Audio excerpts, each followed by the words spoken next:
Shalom, friends. My name is Mitch Glazer, president of Chosen People Ministries. It's official. The U.S. and Israel are now at war with Iran, and Hezbollah has joined in the fight. It's amazing to see how history repeats itself. Throughout biblical and historical times, including the Persian Empire, Israel has faced countless instances where their enemies plotted to wipe them out, and now we see it happening again. As believers, we recognize that this war against the Jewish people is a spiritual war, and we already know who wins, but we still need to pray for the peace of Jerusalem, and where possible, to do something publicly and even privately to support the Jewish people and the land of Israel.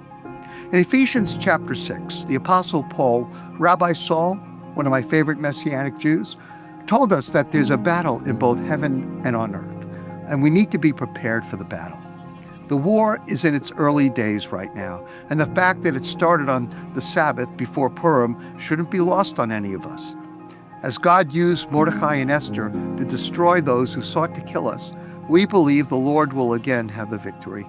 Israel's enemies will receive, as promised, in God's covenant with Abraham, where he said, "I will bless those who bless you, curse those who curse you, and through you, Abraham's descendants, all the families of the earth will be blessed." Genesis 12:3.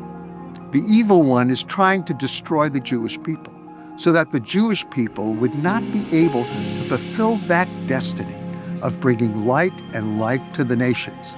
But the devil has lost already. So please join us and pray with us. Pray for the safety of our staff families in Jerusalem, in Tel Aviv, and across Israel, because they're spending most of their time with their children in bomb shelters. The kids aren't going to school. They're really nervous. Pray for Israeli pastors, including leaders of congregations around the country, as they shepherd their people while they have to shepherd their own families. Pray for those serving in the IDF, the Israeli Defense Forces, especially the Messianic Jewish soldiers, that God would keep them safe from harm. One of the most important things you can do right now to stand with the Jewish people and Israel is to sign this petition to our Secretary of State, Marco Rubio, and Secretary of War, Pete Hegseth, encouraging them to stand with the Jewish people in their hour of need. You can make your voice count by joining thousands of others who will let the current administration know that there are Christians and Jewish people who want the U.S. to continue defending God's chosen people. So thank you so much for standing with us and for standing with the Jewish people. Shalom, and God bless you.